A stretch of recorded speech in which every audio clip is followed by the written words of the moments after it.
Hey, this is 2 ways to find contact info for tiny local businesses. I'm Alex Berman from Inspire Beats.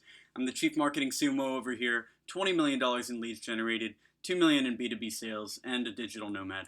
So let's jump into it.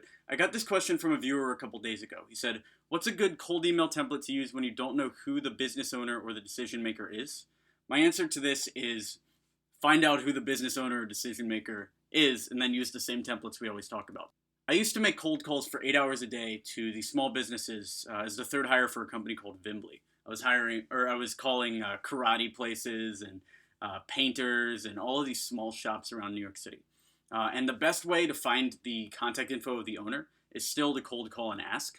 However, cold calling, it sucks. If you want to do it, go for it. It's a very effective way to find the info. It's terrible. It's not even as effective as sending cold emails. So there had to be a better way. With that, here are 2 ways to find contact info for local businesses. And before I jump into it, another way to find contact info is Inspire Beats. We do lead generation for B2B companies, including these small businesses. So number 1 is the Facebook sweep. So if you don't want to call, a lot of the time you can find a Facebook page for the company, and there's usually only 1 or 2 people that like the posts.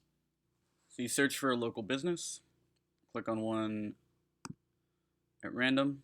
I try to go with one with very few likes. Scroll down, and you see each one of these posts only has 2 likes on it.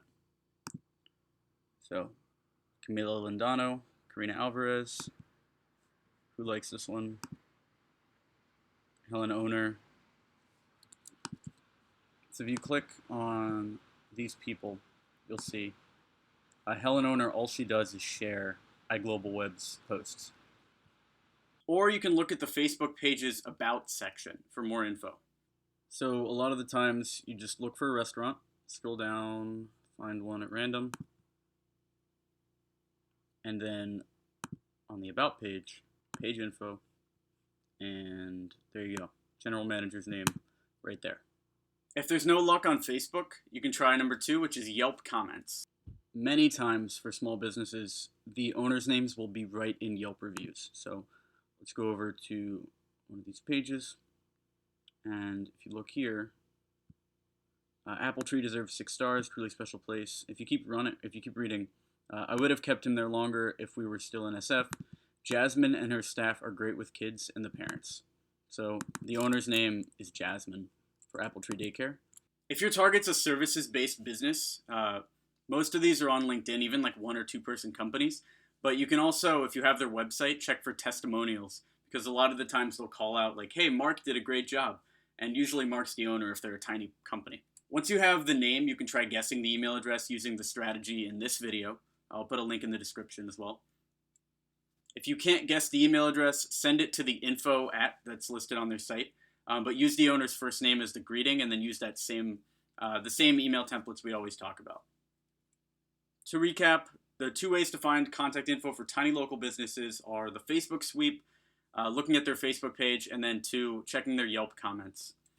Any questions, feel free to reach out to me directly, alex@inspirebeats.com. If you need more leads or sales support, check out Inspire Beats. They do lead generation for business-to-business companies. Hey, thanks for watching the video. If you liked these, feel free to subscribe for more. Give it a thumbs up on YouTube. Leave a comment below if you have any other questions. And stick around on the channel for a while. Here are 2 videos you might get some value from. One is a cold email teardown of a tailoring company in New York City, basically taking their horrible cold email, asking if anyone had any clothes to alter at their shop, and making it fantastic. You can use a lot of those takeaways for selling to small businesses yourself. The second one is how I made my first dollar selling to restaurants. Basically a quick story about how I made my first entrepreneurial dollar. And it also goes into a little bit how I found the contact info of that restaurant, if you're still interested in that topic. Anyway, stick around for a while. There's lots of cool videos here. Subscribe, and I will talk to you later.